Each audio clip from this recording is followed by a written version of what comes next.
আপনি কি জানেন, বনের গভীরে এক অবাক করা বুদ্ধিমান প্রাণী বাস করে, যার সাথে আমাদের ডিএনএ 97% মিল।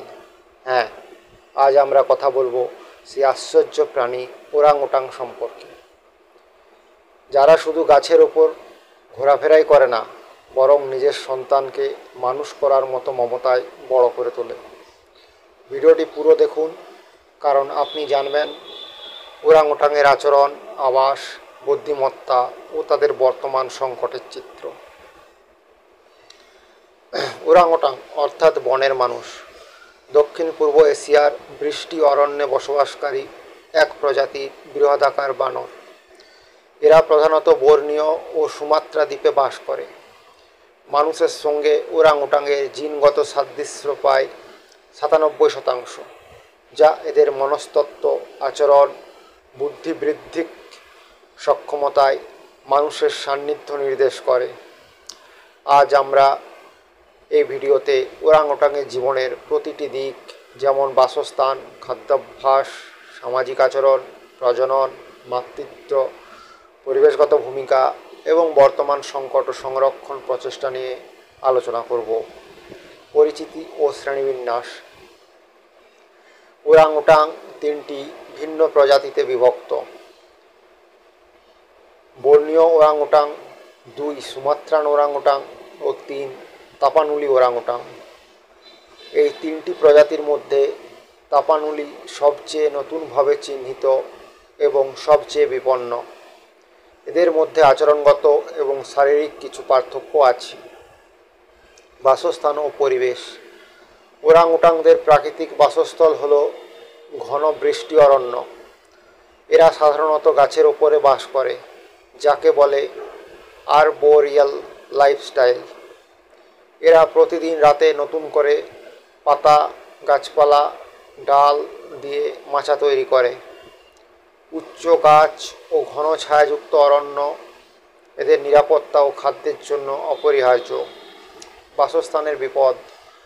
মানবসৃষ্ট বন উজাড়, পামতেল চাষ, খনি শিল্প ও নগরায়নের কারণে ওরাংওটাংদের বাসস্থান দিন দিন সংকুচিত হয়ে আসছে। খাদ্যাভ্যাস। ওরাংওটাং প্রধানত ফ্রুগিভোরাস অর্থাৎ ফল খেতে বেশি পছন্দ করে। তবে এদের খাদ্য তালিকায় আরও যা রয়েছে, যেমন পাতা, বাকল, ফুল, মধু, পোকামাকড়, মাঝে মাঝে ছোট পাখি বা স্তন্যপায়ী প্রাণী। এরা অত্যন্ত বিচক্ষণভাবে ফল নির্বাচন করে এবং ফল পাকলে তবেই খায়। এটি তাদের স্মৃতিশক্তির উৎকর্ষতা ও সময় জ্ঞানকে নির্দেশ করে। দৈনন্দিন জীবন ও আচরণ। ওরাংওটাং একাকী জীবন পছন্দ করে। মা ও সন্তান ব্যতীত অধিকাংশ সময় তারা একা ঘোরে। প্রতিটি পূর্ণবয়স্ক পুরুষের একটি নির্দিষ্ট টেরিটরি থাকে, যেখানে সে ডাকে বা মুখমণ্ডলের বিশেষ গঠন দিয়ে অন্য পুরুষদের সতর্ক করে। এরা দিনে ঘন্টার পর ঘন্টা খাবার সংগ্রহ ও বিশ্রামে ব্যয় করে। গাছ থেকে গাছে ঝাঁপিয়ে চলার পরিবর্তে এরা গাছ বেয়ে নামা ওঠার ক্ষেত্রে বেশি দক্ষ। সামাজিকতা ও বুদ্ধিমত্তা। ওরাংওটাং অত্যন্ত বুদ্ধিমান প্রাণী। এরা বিভিন্ন রকমের টুলস ব্যবহার করতে পারে, যেমন গাছের ডাল ব্যবহার করে পিঁপড়ের বাসা ভাঙা, ফল তুলতে লাঠি ব্যবহার করা ইত্যাদি। মা ও সন্তানদের মধ্যে সম্পর্ক অত্যন্ত ঘনিষ্ঠ। শিশু ওরাংওটাং প্রায় 7 থেকে 8 বছর পর্যন্ত মায়ের সঙ্গে থাকে, যা অন্যান্য স্তন্যপায়ী প্রাণীদের তুলনায় দীর্ঘতম মাতৃসেবা সময়ের একটি। এরা শিখে নেয় কোথা থেকে খাবার সংগ্রহ করতে হয়, কীভাবে মাচা বানাতে হয়, কীভাবে শত্রুর হাত থেকে বাঁচতে হয়। প্রজনন ও মাতৃত্ব। একটি মা ওরাংওটাং সাধারণত 7 থেকে 9 বছর অন্তর একটি শিশু জন্ম দেয়। সন্তানদের প্রতি তাদের মনোযোগ ও গভীর যত্ন। তারা সন্তানকে কেবল খাবার খাওয়ানোই নয়, বরং জীবনযাপনের কৌশল শেখায়। এমনকি সন্তানের বয়স 12 বছর হলেও অনেক ক্ষেত্রে মায়ের সান্নিধ্য দেখা যায়।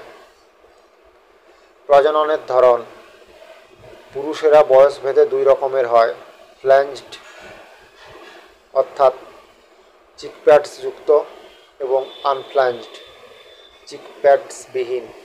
ফ্ল্যাঞ্জড পুরুষরা ডাক দিয়ে মহিলাদের আকর্ষণ করে, অন্যদিকে আনফ্ল্যাঞ্জডরা লুকিয়ে থাকে। বনের পরিবেশে ভূমিকা, ওরাংউটাং বনের বীজ পরিবেশক হিসেবে কাজ করে। এরা বিভিন্ন ধরনের ফল খেয়ে তা হজমের মাধ্যমে দূরে গিয়ে নির্গত করে, যা বীজের বিস্তারে সহায়ক। তাই ওরাংউটাং না থাকলে বন পুনর্জীবিত হওয়ার ক্ষমতা কমে যাবে। ওরাংউটাং সংরক্ষণ মানে গোটা ইকোসিস্টেমের রক্ষা।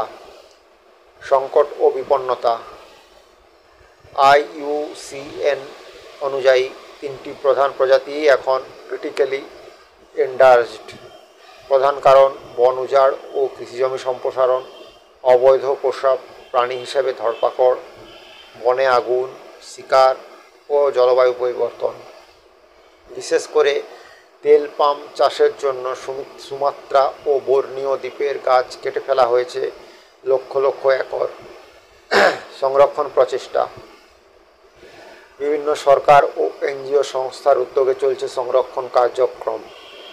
সংরক্ষিত অঞ্চল তৈরি, অরফানেজ বা রিহ্যাবিলিটেশন সেন্টার, সচেতনতা অভিযান, পুনর্বাসন প্রকল্প, আইনানুগ ব্যবস্থা, বনাঞ্চল পুনরুদ্ধার। সংগঠনসমূহ Borneo orangutan survival foundation, orangutan foundation international, world wildlife fund, rain forest action network. মানুষ ও ওরাংউটাং সম্পর্কের দৃষ্টিভঙ্গি, ওরাংউটাং আমাদের কাছে কাছের আত্মীয়, তাই এদের অস্তিত্ব আমাদের জন্য গুরুত্ববহ। জীববৈচিত্র্য, ঔষধি গাছের বংশবিস্তার, বন রক্ষার দিক থেকে তারা মূল্যবান। কাহিনী, শিল্প, সিনেমা ও কার্টুনে ওরাংউটাং মানবিক চরিত্রে উদ্ভাসিত। এমনকি কিছু আদিবাসী সম্প্রদায়ের মধ্যেও ওরাংউটাংকে আত্মীয় হিসাবে বিবেচনা করা হয়। ওরাংউটাং শুধু একটি বনজ প্রজাতি নয়, এরা আমাদের প্রাকৃতিক উত্তরাধিকারী। এদের টিকে থাকা মানে অরণ্যের টিকে থাকা। আজ যে হারে তারা হারিয়ে যাচ্ছে, তাতে আগামী প্রজন্ম হয়তো শুধু বইয়ে বা ভিডিওতেই তাদের দেখবে। তাই এখনই সময় এই অনন্য প্রাণীটিকে রক্ষা করার। গবেষণা, সংরক্ষণ, সচেতনতার সমন্বয়ে হয়তো একদিন আবার ঘন বনাঞ্চলে ওরাংউটাংয়ের ডাক প্রতিধ্বনিত হবে। ধন্যবাদ। Subscribe my channel.